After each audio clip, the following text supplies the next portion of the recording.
नाजरीन, आज के इस दौर में कोई भी फल यानी फ्रूट इतनी आसानी से नहीं खाया जा रहा है जितना इंसान से धोखा खा रहा है। जी हाँ, क्योंकि आजकल ऑनलाइन के जरिए धोखा दिया जा रहा है तो फिर या ऑफलाइन के जरिए इंसानों को धोखा दिया जा रहा है। मीठी सूरत डालकर इंसानों को शीशे में उतार कर उनके साथ तिजारती मुआहदे तय किए जाते हैं या फिर कर्ज हसना लिया जाता है। इस तरीके से आए दिन सिर्फ लोगों को चूना लगाने, धोखा देने, फरेब की चाल चलने की कोशिशें चल रही हैं। और बिलखुसूस अगर मैं बात करूं तो शहर हैदराबाद के अंदर ये मामलात और वाक़यात बढ़ते जा रहे हैं। शायद हो सकता हो भी दीगर रियासतों में चल रहे हैं मामलात या दीगर ममालिक में भी चल रहे हैं, लेकिन बिलखुसूस हमारी अपनी नज़रों के सामने शहर हैदराबाद के अंदर दोस्ताने में, रिश्तेदारी में या फिर आपसी तिजारती ताल्लुकात में आए दिन धोखा दिया जा रहा है। हैदराबाद में भी एक ऐसा ही वाक़या पेश आया जहां पर रातों रात सालों ने बहनवई का तमाम साजो सामान, उनकी अपनी दुकान, उनकी अपनी तमाम तिजारत को अपने नाम धोखे से करवा लिया। वो बेवकूफ़ लोग इतना भी नहीं जानते कि वो बहनवई उनकी अपनी बहन का शौहर है।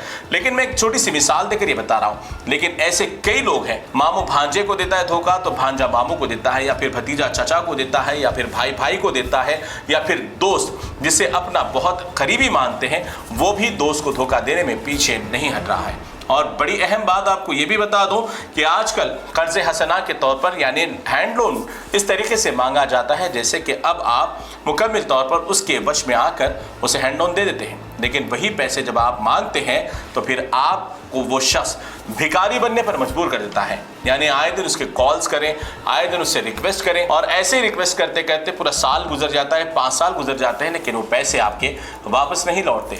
तो इस तरीके से आपसी मामलात भी हमदर्दी के जरिए खराब होते जा रहे हैं। मैं उन तमाम धोखेबाजों से भी यही गुजारिश करूंगा कि अगर आप वक्त पर अपना काम निकलवा लेते हैं, अगर आप किसी से हाथ बदल पैसे ले लेते हैं तो आप उसे रिटर्न करने की भी आप सलाहियत रखें, ताकत रखें, वरना आपकी एक धोखेदारी की वजह से कई दूसरे लोगों की ज़रूरतें पूरी होने से रुक जाएंगी।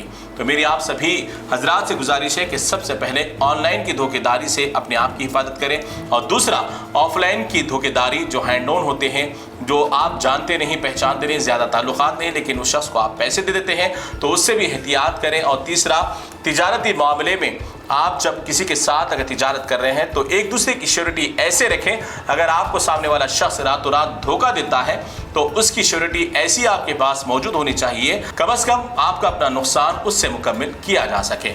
तो होशियार रहिए, दूसरों को भी बताइए, और किसी को धोखा देने से एहतियात ज़रूर करें, और जितना हो सकता मुनाफिकत से भी अपने आप की हिफाजत यकीनी करें।